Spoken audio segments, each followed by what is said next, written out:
আসসালামু আলাইকুম বন্ধুরা, আশা করি সবাই ভালো আছেন এবং সুস্থ আছেন। গত ভিডিওতে আমরা আলোচনা করছিলাম আউটসোর্সিংটা কি, ফ্রিল্যান্সিংটা কি। ফ্রিল্যান্সিং করতে গেলে সহজ তিনটি উপায়। আউটসোর্সিং এবং ফ্রিল্যান্সিংয়ের মধ্যে ডিফারেন্সটা কি। এই ভিডিওতে আমরা আলোচনা করব মানুষ কী জন্য আউটসোর্সিং করে এবং ফ্রিল্যান্সিং করে, কেন এই প্ল্যাটফর্মটা তৈরি করা হয়েছে, এই প্ল্যাটফর্মের সুবিধা কী, কোন বিষয়গুলোকে বিবেচনা করে, কোন লক্ষ্যকে উদ্দেশ্য করে এই আউটসোর্সিং এবং ফ্রিল্যান্সিং প্ল্যাটফর্মটা তৈরি করা হয়েছে।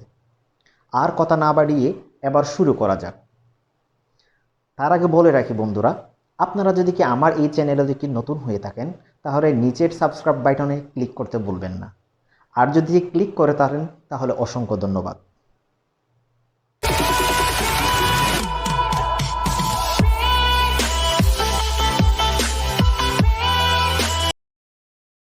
একটা কথা শেয়ার করি বন্ধুরা, ফ্রিল্যান্সিংয়ে বাংলাদেশের অবস্থান শীর্ষে। বর্তমানে বাংলাদেশে প্রায় 6 লাখ ফ্রিল্যান্সার আছে। এবার ভেবে দেখুন ফ্রিল্যান্সিংয়ের চাহিদা কেমন। আউটসোর্সিং এবং ফ্রিল্যান্সিং এই প্ল্যাটফর্মটা কেন তৈরি করা হয়েছে, এই তৈরি করার পিছনে বেশ কয়েকটা কারণ আপনাদের সাথে আজকে আমি শেয়ার করব।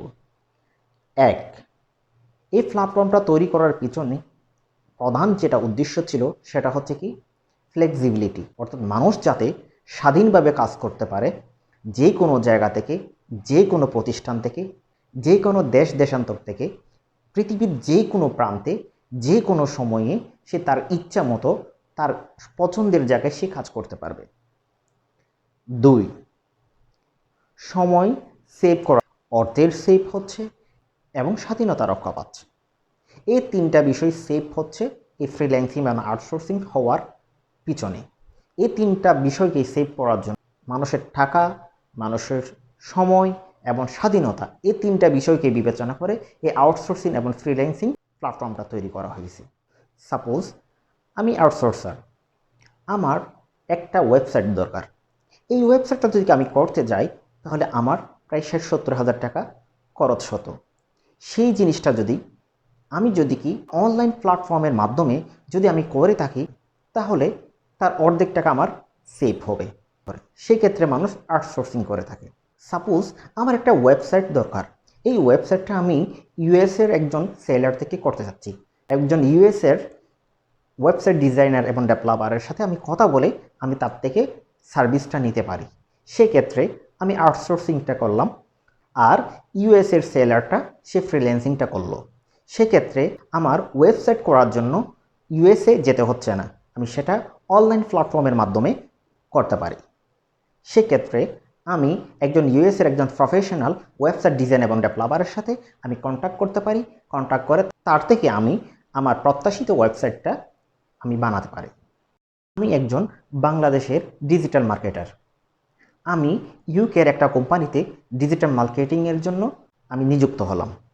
ইউকের একটা কোম্পানি আমাকে ডিজিটাল মার্কেটিং ম্যানেজার হিসেবে তারা আমাকে হায়ার করলো।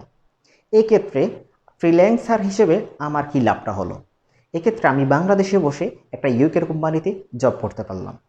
সেক্ষেত্রে আমি ডলার ইনকাম করতে পারলাম খুব সহজে।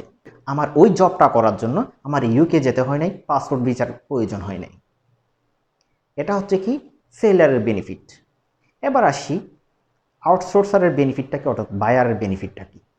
বায়ারের বেনিফিটটা হচ্ছে কি, সে আমার থেকে যে পরিমাণ ডলার এক্সপেন্ড করে, যেই ডলারে সে আমার থেকে ডিজিটাল মার্কেটিং সার্ভিসটা নিয়েছে, সেই সার্ভিসটা যদি কি সে একজন ইউকের কোনো পার্সনকে যদি হায়ার করতো, সে কোনো একটা এমপ্লয়ি রাখতো, তাহলে তার থেকে আমাকে সে যত ডলার দিল হয়তো বা তার 3 গুণ বা 4 গুণ তাকে ডলার পে করতে হলো। এক্ষেত্রে তার মানি সেভ হলো।